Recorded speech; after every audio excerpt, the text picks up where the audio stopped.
आदिति है हमारे साथ, ठीक है। जल्दी से आपको चलिए खबर बताते हुए एक बार फिर से कि यहाँ 5 और 8 तारीख तय हो चुकी है। 5 फरवरी को दिल्ली में वोटिंग होगी, 8 फरवरी को नतीजे आएंगे, यानी कि एक ही चरण में दिल्ली में होने वाला है मतदान और वो तारीख है 5। उससे पहले चीफ इलेक्शन कमिश्नर की तरफ से तमाम जानकारियां दी गई, ईवीएम से लेकर किस तरीके से प्रोसेस बढ़ेगा, जो इससे पहले ईवीएम को लेकर सवाल उठे, नंबर ऑफ वोटर्स बढ़ने को लेकर या फिर वोटर लिस्ट में जो तब्दीली हुई उसको लेकर जो सवाल उठाए गए। महाराष्ट्र चुनाव का एग्जाम्पल देते हुए सीईसी ने सब कुछ यहां पर क्लियर करने की कोशिश की, लेकिन साथ ही यह भी क्लियर किया है कि जब इतनी ज्यादा स्टेजेस होती हैं किसी एक चुनाव प्रक्रिया के दौरान, जिसकी जानकारी हर एक पार्टी को होती है, ऐसे में सवाल नहीं उठाना चाहिए, और अगर सवाल उठता है तो उसका जवाब देने के लिए हम यहां पर बैठे हैं। एक बार फिर से आदित्य आपके पास आते हुए, क्योंकि दिल्ली का सियासी तापमान बढ़ता जा रहा है एलिगेशन से इतर दिल्ली चुनावों में, क्योंकि मुद्दे बहुत सारे हैं और जाहिर बात है अब जैसे जैसे अभी तो आदर्श आचार संहिता लागू हो चुकी है, लेकिन अब इलेक्शन कमीशन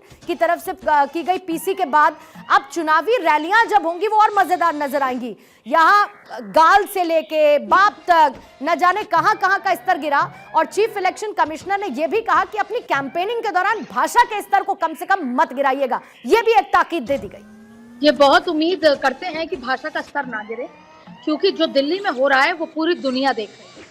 और आप देखिए कि आज देश की दिल्ली को जब मैसेज इस तरह का कल शाम को जब आया कि कनाडा के प्रधानमंत्री ने इस्तीफा दे दिया, तो समझ आता है कि किस तरीके से कनाडा एक तरह आंख दिखाता था और दिल्ली से एक इम्पैक्ट उसका होता है। तो हम ये बताना चाह रहे हैं कि दिल्ली में जब भाषा का स्तर नहीं गिरेगा, वो पूरी दुनिया क्योंकि दिल्ली पर नजर बनाए रखे है दिल्ली के चुनाव में। दूसरी बड़ी बात यह है पूर्णिमा, सबसे ज्यादा महत्वपूर्ण बात यह है कि देश की राजधानी है जो साल के पूरे 12 महीने के 4 हफ्ते तो इस बात से परेशान, 4 महीने तो इस बात से परेशान होती है कि वो कैसी हवा में सांस ले रहे हैं। पूर्णिमा, आप इसको खुद महसूस कर सकती हैं, मैं दिल्ली रहती हूँ, मैं महसूस कर सकती हूँ। इसलिए चाहे कोई भी हो, सबसे महत्वपूर्ण बात है कि दिल्ली की जनता इंतजार कर रही है कि कौन वो व्यक्ति होगा जो उनको साफ हवा में सांस लेने का मौका देगा, उसके लिए कोई प्रयास करेगा। तो अभी आने वाले दिनों में चाहे आम आदमी पार्टी हो, चाहे भारतीय जनता पार्टी हो, कांग्रेस हो, बसपा हो, ओवैसी हो, ऐसे लेकर मायावती से लेकर तमाम वो लोग हों जो इस दंगल में उतरना चाहते हैं वोट काटने के लिए या चुनाव में जीतने के लिए। पर वो ये देख रहे हैं, दिल्ली की जनता ये देख रही है कि क्या आप हमें बिजली, देश की राजधानी में रहने के बाद भी आज महंगाई इतनी है कि बिजली, पानी, जो नॉर्मल जो चीजें हैं उसको लेकर भी स्ट्रगल करना पड़ता है। तो ऐसे में सबसे ज्यादा इंपॉर्टेंट बात है कि क्या बिजली, पानी, साफ हवा ये दिल्ली, देश की राजधानी दिल्ली के लोगों को कौन दे सकता है। तो अब आने वाले दिनों में आप आरोप प्रत्यारोप के साथ साथ वादों की छड़ी देखेंगे।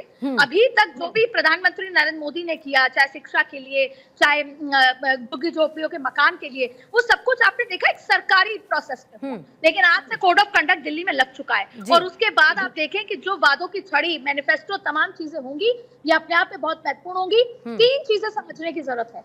कांग्रेस अगर चाहती है कि वो इस देश की राजनीतिक विरासत से खत्म ना हो, उसको दिल्ली में कुछ ना कुछ करने की जरूरत है। अगर राहुल गांधी पे और सवाल ना उठे तो उनको दिल्ली में कम से कम 2 से 8 सीटों के बीच में लाना जरूरी है।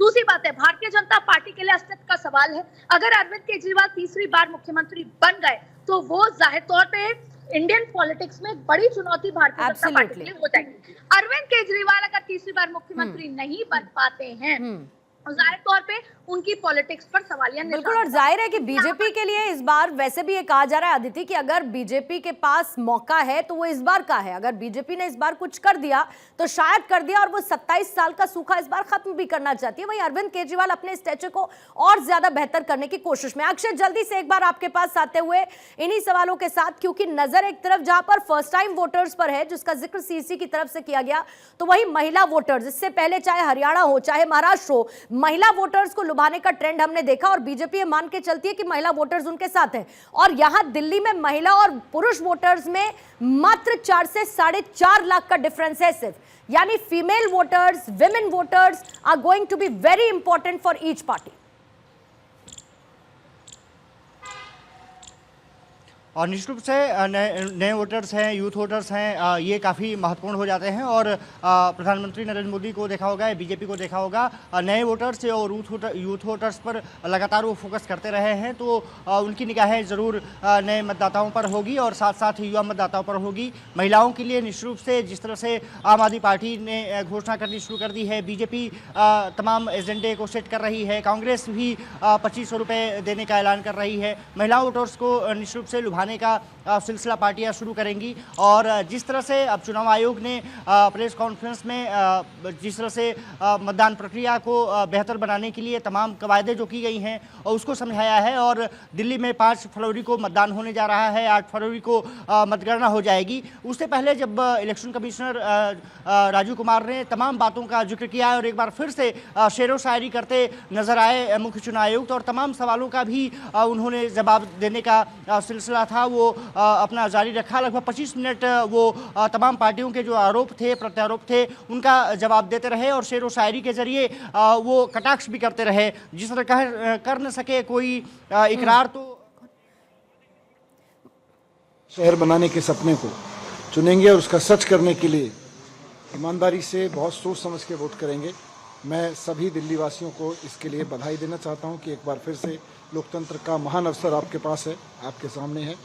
आप अपने बच्चों के लिए अच्छा भविष्य चुनें, अच्छी शिक्षा चुनें, स्वास्थ्य चुनें, महंगाई से लड़ने के लिए मदद देने वाली सरकार चुनें और साथ साथ वोट ज़रूर डालें। 5 फरवरी को जैसा चुनाव आयोग ने भी कहा है कि बुधवार का दिन है, वोट ज़रूर डालने जाएं।